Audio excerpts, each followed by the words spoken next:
ন্যাড়া ছাদের গপ্পতে আপনাদের সবাইকে স্বাগত জানাই। আজ আপনাদের জন্য রয়েছে বিভূতিভূষণ বন্দ্যোপাধ্যায়ের লেখা গল্প ছায়াছবি। মুখ্য ভূমিকায় গল্পের কথক রতিকান্ত, বন্ধু, দোকানদার, রামদিন এবং বৃদ্ধ। গল্প পাঠে সব্যসাচী চৌধুরী। গল্পের সূত্রধার আমি সৌম্য। শুরু হচ্ছে আজকের গল্প, বিভূতিভূষণ বন্দ্যোপাধ্যায়ের লেখা ছায়াছবি।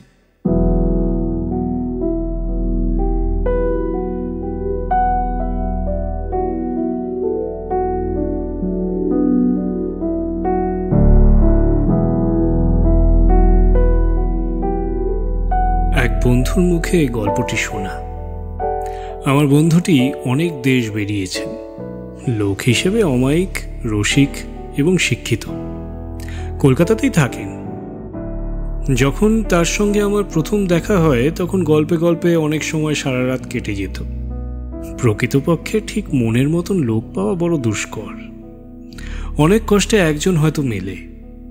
অধিকাংশ লোকের সঙ্গে যে আলাপ আমাদের হয় তা সম্পূর্ণভাবে মৌখিক। তাদের সঙ্গে হয়তো আমাদের ব্যক্তিগত অভ্যাসে, চরিত্রে, মতে, ধর্মবিশ্বাসে, বিদ্যায় যথেষ্ট তফাৎ আছে, কিন্তু একই অফিসে কি একই কলেজে কি কোর্টে একসঙ্গে কাজ করতে হয়, দুবেলা দেখা করতে হয়, দাদা কিংবা মামা বলে সম্বোধন করতে হয়, কৌটাস্থ পানের খিলিরও বিনিময়ে হয়তো করা হয়ে থাকে, কিন্তু ওই পর্যন্ত। মন সায় দিয়ে একবারও বলে না যে তার সঙ্গে দুবেলা দেখা হয়ে গল্প করলে বাঁচি। কোনো নিরালা বাদলার দিনে অফিসের হরিপদদার সঙ্গ খুব কাম্য বলে মনে হবে না। আমার বন্ধুর নাম থাকে, নামের দরকারই বা কি? আবার লোকে তাকে যদি বিরক্ত করে। কৌতূহলী লোকের সংখ্যা সর্বত্রই কিছুমাত্র বেশি। কোনো কাজ নেই, গিয়ে আনন্দ করবে আর বকবক করবে। তিনি একজন শিক্ষিত ব্যক্তি এবং একটি বৈজ্ঞানিক প্রতিষ্ঠানের কর্মী। হাতে পয়সা এবং কলকাতায় বাড়ি আছে। বাড়ির গ্যারেজে মোটর গাড়ি থাকবার কোনো বাধা ছিল না, কিন্তু আমার বন্ধু আড়ম্বর এবং বিলাসিতা একদমই পছন্দ করেন না। ভূমিকা এই পর্যন্ত। সেদিন খুব বর্ষার দিন। একা বাড়িতে বসে বসে আর ভালো লাগলো না। একখানা ট্রেন ধরে আমি কলকাতায় গিয়ে পৌঁছালাম। ভীষণ বর্ষায় ট্রাম বন্ধ, বাস কুচিত কখনো দু একটা চলছে। জল ভেঙে হেঁটে বন্ধুর বাড়িতে গিয়ে পৌঁছালাম। বন্ধু আমাকে দেখে অত্যন্ত খুশিই হলেন, তা বলাই বাহুল্য। তখনই গরম চা এবং খাবারের ব্যবস্থা করা হলো। পরস্পরের কুশল জিজ্ঞাসার ভদ্রতাও বাদ গেল না। তার বৈঠকখানার গদিয়াটা কেদারায় ততক্ষণে আমি বেশ হাত পা এলিয়ে বসে পড়েছি। সন্ধ্যার পরে আবার সজোরে বৃষ্টি নামল। বেশি ঠান্ডা বোধ হওয়াতে পাখা বন্ধ করতে হলো আমাদের। বন্ধুর আতিথেয়তা আমার সুপরিচিত। তিনি বললেন, ঘরে স্টোভ আছে, চলুন না দোতলার ঘরে। এই বৃষ্টিতে আর কেউ আসবে বলে মনে হয় না। খিচুড়ি ছড়িয়ে দিই, কি বলেন? ডিম আছে, আলু আছে। চমৎকার। মাছ দেখতে পাঠাবো রঘুকে? না না, কোনো দরকার নেই, আমাদের ওতেই হয়ে যাবে। চলুন ওপরের ঘরে, তাতে এখানেই খাবেন এবং থাকবেন। নইলে আর যাচ্ছি কোথায়? যেতে চাইলেও যেতে দেওয়া হবে না।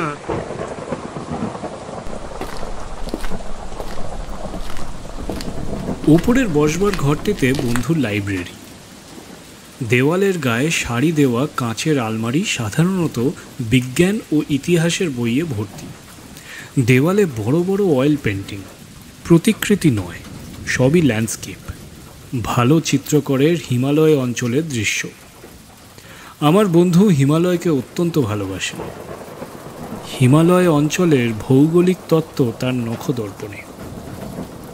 অনেক দিন রাত্রে হিমালয় ভ্রমণের নানা মনোরম গল্পে রাত্রি যে কখন কেটে গিয়েছে টেরও পাইনি। ওপরের ঘরে গিয়ে যখন বসলুম তখন টেবিলের ওপরে একখানা ছবিওয়ালা বই খোলা পড়েছিল। বন্ধু হাতে নিয়ে বললেন, এখানে দেখেছেন? হিমালয়ান জার্নাল, সোয়েন হেডিনের ভ্রমণ বৃত্তান্ত বেরিয়েছে। কোথাকার? কাশ্মীর। এমন শৌখিন স্থানে সোয়েন হেডিন বেড়াতেন বলে তো আমি জানতাম না। কোথায় টাকলা মাকান আর কোথায় কারাকোরাম, এই সমস্ত দূর দুর্গম স্থান ছাড়া তিনি যে... না, চমৎকার দৃশ্যের বর্ণনা করেছেন এই লেখাটায়, দেখবেন। দেখবার চোখ ছিল ভদ্রলোকের, যা সকলের থাকে না। 100 বার সত্যি। তারপর আমাদের গল্প আরম্ভ হলো মূলত কাশ্মীর নিয়েই। কাশ্মীর আমার বন্ধুটির জীবনের একটি তীর্থক্ষেত্র। অনেকবার তিনি ক্লান্ত নাগরিকের মন এবং চক্ষুকে বিশ্রাম দেওয়ার জন্য দেশে বিদেশে ভ্রমণে বেরোতেন, সেটা আমি জানি। কাশ্মীরেও গিয়েছেন অনেকবার। কাশ্মীরের কথায় সাধারণতই তিনি পঞ্চমুখ হয়ে পড়েন। এবার কিন্তু একটা নতুন বিষয় নিয়ে তিনি কথা পারলেন। সেটা হলো তার একটি অতি প্রাকৃত অভিজ্ঞতা, যেটা কাশ্মীরের পথেই ঘটেছিল। বন্ধু বললেন, সেবার পুজোর পরে আমার বাল্য সুহৃদ রতিকান্ত মৈত্রর সঙ্গে পরামর্শ করে তারই মোটরে দুজন কাশ্মীর যাত্রা করা গেল। রতিকান্ত প্রতি বৎসর নিজের মোটর নিয়ে গ্র্যান্ড ট্রাঙ্ক রোড ধরে কোথাও না কোথাও যাবেই। এবার আমারই কথায় সে কাশ্মীর রওনা হলো। পথের আনন্দ ও কষ্ট ভোগ করতে করতে আমরা দিল্লি গিয়ে পৌঁছলাম। সেখানে 2 দিন বিশ্রাম নিয়ে আমরা আবার মোটর ছাড়লুম। বাকি পথটুকু বেশ কাটল। সে বর্ণনা বিস্তৃতভাবে করার কোনো আবশ্যক দেখি না। কোহালায় পৌঁছলাম দিল্লি থেকে রওনা হবার 3 দিন পরে সন্ধ্যার দিকে। মোটর থামিয়ে কোহালার এক বাজারে চায়ের দোকানে চা পান করতে বসলাম দুজনে। গাড়িতে রইল ক্লিনার রামদিন ও ভৃত্য নাথু বাগ। এই শেষোক্ত ব্যক্তির নামটি অবাঙালির মতো শোনালেও প্রকৃতপক্ষে ওর বাড়ি মেদিনীপুর জেলার তমলুক মহকুমায়, এবং সে বাংলা ছাড়া অন্য কোনো প্রদেশের ভাষা জানেও না। চা পানের সময় দোকানদারকে আমাদের রাত্রির জন্য একটু বিশ্রাম স্থানের সন্ধান দিতে বললাম। সে 2-1টা সন্ধান দিলে। বড় পরিশ্রান্ত ছিলাম সেদিনটা। রাত্রিটা একটু ভালো ঘুমের দরকার ছিল। নাথুকে গাড়িতেই বসিয়ে রেখে, কারণ তার দ্বারা এই বিষয়ে কোনো সাহায্যই পাওয়া সম্ভব নয়, রামদিন ক্লিনারকে সঙ্গে নিয়ে আমরা বাসার সন্ধানে বার হই। রতিকান্ত বললে, গাড়ির একটা আস্তানাও তো খুঁজতে হবে। আমি বললাম, খুঁজে পেলে তো ভালোই হয়। বাইরে বেজায় ঠান্ডা, নাথু তো শীতে জমে যাবে গাড়িতে থাকলে বাইরে। রামদিন বরণ পারে। রামদিন বললে, হাওয়ানি বস্তি कोई पड़वा नहीं मुझे। কিন্তু বাসা কোথাও পাওয়া গেল না। কোহালা বড় জায়গা নয়, বাজারের সরাইগুলো সব পাঞ্জাবি ড্রাইভারের ভিড়ে পরিপূর্ণ। একখানা দোকানের পিছন দিকে একটা ঘর আছে বটে, দোকানদার দেখালে, কিন্তু সেই ঘর এত অপরিষ্কার ও আলো বাতাসহীন যে সে ঘরে রাত্রি কাটানো আমাদের পক্ষে অসম্ভব। তাছাড়া সে ঘরে বিশ্রাম করতে গেলে মোটর বাইরে পড়ে থাকে। রামদিন মুখে বলছে বলেই যে তাকে হিমবর্ষী রাতে বাইরে শুয়ে রাখবো তা তো আর করা যায় না। তা রতিকান্ত বললে, তাহলে উপায়? আমি এর আর কি উপায় বলবো। পরামর্শ করা গেল যে সেই চায়ের দোকানের কাছে আবার যেতে হবে। তাকে গিয়ে এমনভাবে ধরা হলো যেন এই পার্বত্য দেশে সেই আমাদের একমাত্র রক্ষক ও অভিভাবক। তারই মুখ চেয়ে আমরা বাড়ি থেকে বেরিয়ে 2000 মাইলের রাস্তা অতিক্রম করে এখানে চলে এসেছি। দোকানদার লোক ভালো, সে বলে দিলে, বাজারের পিছন দিয়ে ওই ছোট্ট পাহাড়টা ডিঙিয়ে যে পথটা চলে গেল, ওরই ওপারে এক বৃদ্ধ জাঠের বাড়ি। ও বাড়িতে অনেক সময় লোকজনদের আশ্রয় দেয়। আমরা দুজনে দোকানদারের কথা মতো সেখানে গেলাম।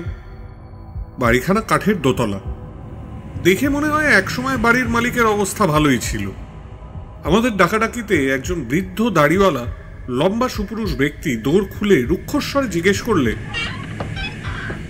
किस लिए हल्ला मचाते हो? कौन हो तुम लोग? আমরা বিনীতভাবে আমাদের আসার কারণ ব্যক্ত করলাম। আমরা নিরীহ পথিক, কোনো গোলমাল করা আমাদের উদ্দেশ্য নয়। বৃদ্ধ বললে, কোথা থেকে আসছো তোমরা? অবশ্য হিন্দিতেই বলেছিল সে কথা। তা আমরা বললাম কলকাতা থেকে। ঘর ভাড়া আমি দিই না।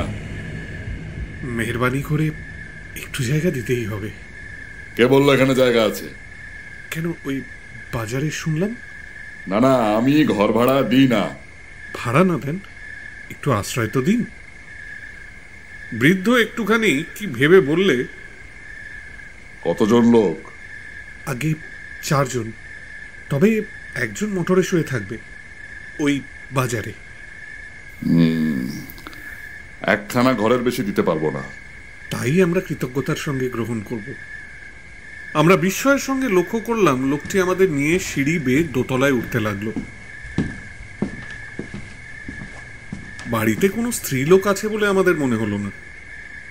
সিঁড়ির বাম দিকের কোণের ঘরে সে আমাদেরকে নিয়ে গিয়ে বললে, এই যে এই ঘরটা আমি দিতে পারি, তবে আর ঘর নেই।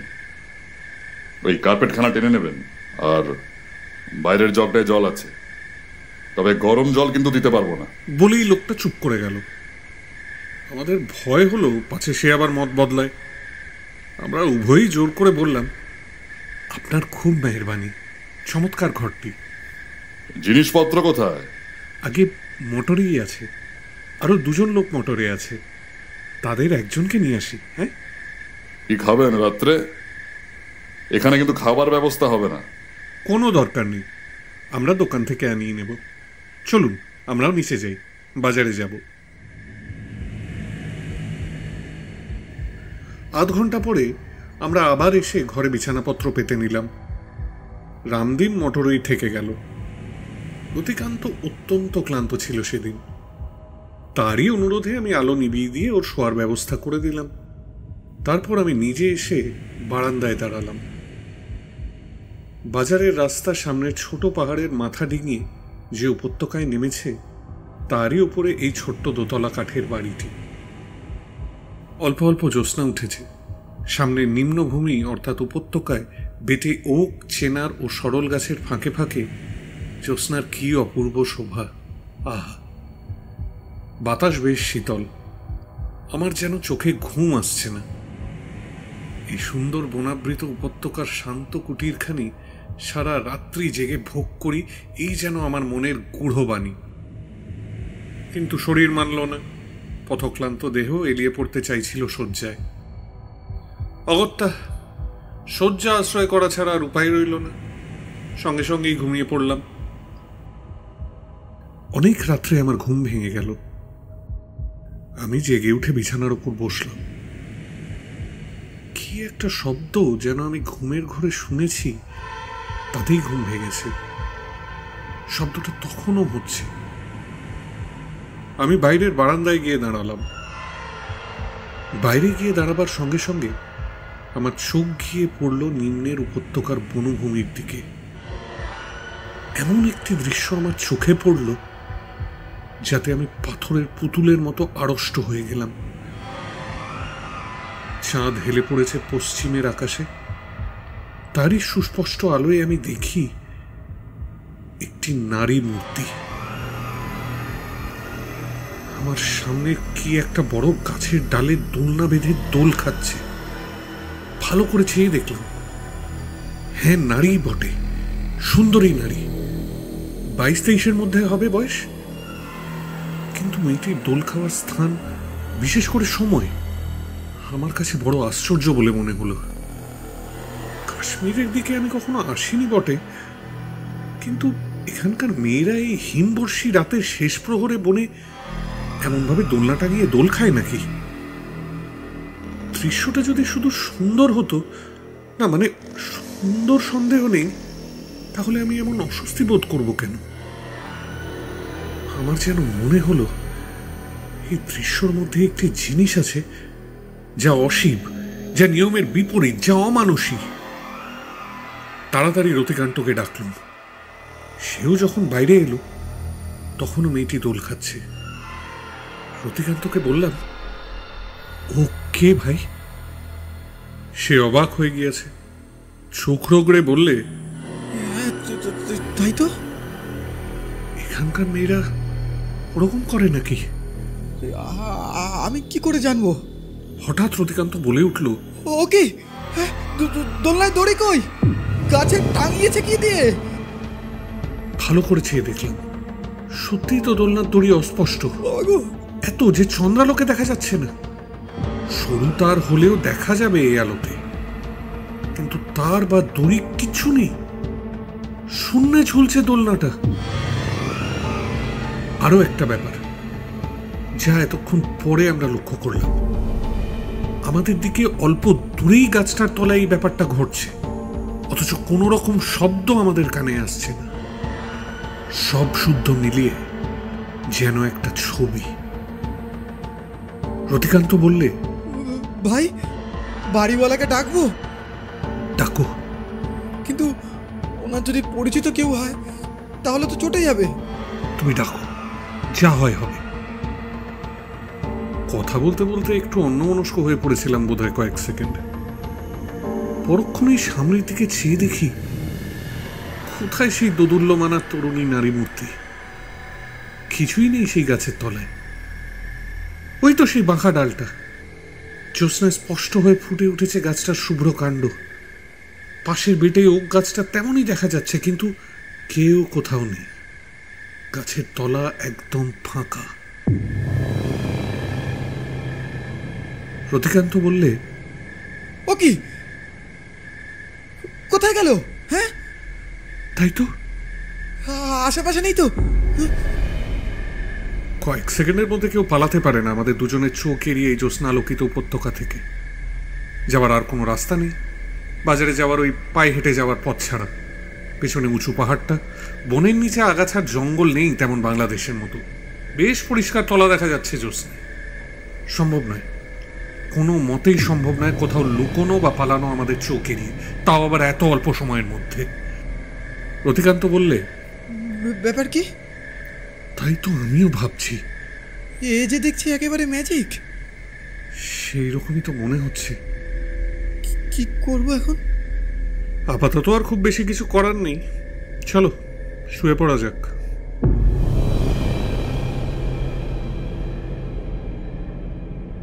রাত বড় বেশি ছিল না। ঘণ্টাখানেক ঘুমিয়ে উঠে রতিকান্ত আমি দেখি নাথুর তখনও নাক ডাকছে। ওকে উঠিয়ে জিনিসপত্র গুছিয়ে নিতে বলে আমরা আবার এসে বারান্দায় দাঁড়ালুম। ওই সেই গাছটা, সেই বাঁকা ডালটা। সত্যি সত্যি কাল শেষ রাতের দিকে আমরা দুজনে এই বারান্দায় দাঁড়িয়ে সেই অদ্ভুত দৃশ্যটি দেখেছি, কিন্তু আমাদের নিজেদের কাছেই মনে হচ্ছে ওটা আসলে ঘটেনি। হয়তো রাত্রির স্বপ্ন। স্বপ্ন কি জানি।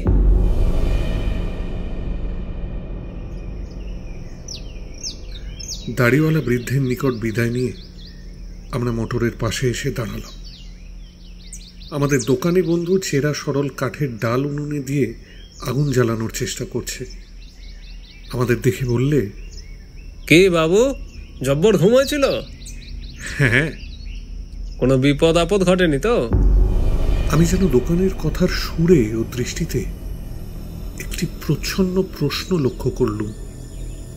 আমরা ওকে চা দিতে বলে ওর দোকানের সামনে জাঁকিয়ে বসে রাত্রের ঘটনাটা সবিস্তারে ওকে বর্ণনা করলাম। দোকানে ঘাড় নেড়ে হেসে বললে, জানি বাবুজি, এই জন্যই ও বাড়ির সন্ধান আপনাদের দিতে ইতস্তত করছিলাম। ওই বনে জ্যোৎস্না রাতে কত লোক ও মেয়েটিকে তুলতে দেখেছে। ও মানুষ নয় বাবু, ও জিন, ইফরেত, হরি। বলে হাত নেড়ে যেন সব জিনিসটাকে ঝেড়ে ফেলে দিয়ে বললে, আপনারা আজই কোহালা ছেড়ে চলে যান বাবু। আমি জানি যারা ওই খুবসুরত জিন হুড়ির মুহে পড়ে ওই কাঠের ঘর ভাড়া নিয়ে দিনের পর দিন পড়ে থেকেছে, শেষকালে তাদের মাথা খারাপ হয়ে গিয়েছে। একবার একটা আত্মহত্যাও ঘটেছিল। বেশি দিন থাকলেই বিপদে পড়ে যাবেন বাবু। ওই বাড়িওয়ালা বুড়ো ওই জন্যই তো আর বাড়ি ভাড়া দিতে চায় না। আমরা বললাম, তোমরা তো স্থানীয় লোক, তোমরা দেখতে পাও। রোজ কি যে নফরত নজরে পড়ে বাবু। 2 মাস হয়তো কিছুই নেই, একদিন পড়ে গেল। কানুন কিছু নেই, তবে কানুনের মধ্যে এই চাঁদনি রাত হওয়া চাই, আর রাতের শেষ প্রহর হওয়া চাই। এখানকার লোকেরা সাঁঝ জ্বালার পরও পথে বড় একটা যাতায়াত করে না বাবু। বাবু, हाँ आपका 1 रुपया 7.5 आना हुजूर। हाँ आदाब हुजूर। आदाब।